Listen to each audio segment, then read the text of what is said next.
ଜଣେ ଯୁବା କାର୍ଯ୍ୟନିର୍ବାହୀ ଅଫିସର ଭାବେ ସଫଳତାର ସହ ସେ ତାଙ୍କ କାର୍ଯ୍ୟ କରୁଥିଲେ। ତାଙ୍କ କାର୍ଯ୍ୟ ଦକ୍ଷତା ଦେଖି ତାଙ୍କୁ ତାଙ୍କ କମ୍ପାନୀରେ ଉଚ୍ଚ ପଦକୁ ପଦୋନ୍ନତି ମଧ୍ୟ କରାଗଲା।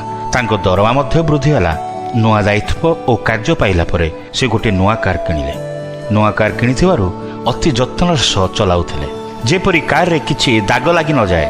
ତେଣୁ ସେ ଅତି ଯତ୍ନରେ ଦିନ ଅଫିସରୁ ଫେରିବା ସମୟରେ ଦେଖିଲେ ଗୋଟିଏ ପାର୍କ ପାଖରେ ଗୋଟିଏ ଛୋଟିଆ ପୁଅ କିଛି କରୁଛି। ସେ ପାର୍କ ଦେଇ ଯିବା ସମୟରେ ପୁଅଟି କାରକୁ ଗୋଟିଏ ଇଟା ଫୋପାଡ଼ିଲା। ଇଟାଟି ଆସି କାରର ଡୋରରେ ବାଜିଲା। ଯୁବା ରାଗିଗଲେ, ଜୋରରେ ବ୍ରେକ୍ ମାରି ପଛକୁ ଆସିଲେ। ସେ ଛୋଟ ପୁଅ ପାଖରେ କାର୍ ରଖି କାରରୁ ଡେଇଁ ପଡ଼ି ସେ ପୁଅ ପାଖକୁ ଆସିଲେ। ସେ ପୁଅକୁ ଧରି ରାଗିକି ପଚାରିଲେ, ଏ କ'ଣ କଲୁ?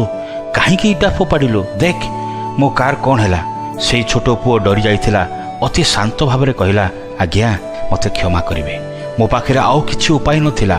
ମୁଁ ସାହାଯ୍ୟ ନିମନ୍ତେ ଯେତେ ଲୋକଙ୍କୁ ଡାକିଲି, କେହି ମୋତେ ସାହାଯ୍ୟ କଲେ ନାହିଁ। ଏଣୁ ମୁଁ ବାଧ୍ୟ ହେଲି ଇଟା ଫୋପାଡ଼ିବାକୁ। ଦେଖନ୍ତୁ ମୋ ଭାଇ ହ୍ୱିଲ୍ ଚେୟାରରୁ ପଡ଼ିଯାଇଛି, ତାକୁ ଏକା ଉଠାଇ ପାରୁନାହିଁ। ଆପଣ ମୋତେ ଟିକିଏ ସାହାଯ୍ୟ କରିବେ କି? ମୋ ଭାଇକୁ ହ୍ୱିଲ୍ ଚେୟାରରେ ବସାଇଦେବା। ତାକୁ ଅନେକ ଆଘାତ ମଧ୍ୟ ଲାଗିଛି। ସେଇ ଯୁବାଟି ଦୟାରେ ବିଗଳିତ ହେଲା। ସାଙ୍ଗେ ସାଙ୍ଗେ ସାହାଯ୍ୟ କରିବାକୁ ଦୌଡ଼ିଗଲା। ତାକୁ ଉଠାଇ ହ୍ୱିଲ୍ ଚେୟାରରେ ବସାଇଲା ଓ କ୍ଷତ ସବୁ ବାନ୍ଧିଦେଲା। ଛୋଟ ପୁଅ ତାଙ୍କୁ ଧନ୍ୟବାଦ ଦେଇ କହିଲା, ପ୍ରଭୁ ଆପଣଙ୍କୁ ଆଶୀର୍ବାଦ କରନ୍ତୁ। ଛୋଟ ପୁଅ ଧୀରେ ନିଜ ଭାଇକୁ ନେଇ ଘରକୁ ଫେରିଲା। ଯୁବାଟି ମଧ୍ୟ କାର୍ରେ ଘରକୁ ଫେରିଲେ। ଦେଖିଲେ କାର୍ର ଡୋରରେ ଦାଗ ଦେଖାଯାଉଛି, କିନ୍ତୁ ସେ ଏହାକୁ ମନେ ପକାଇବା ନିମନ୍ତେ ମରାମତି କଲେ ନାହିଁ।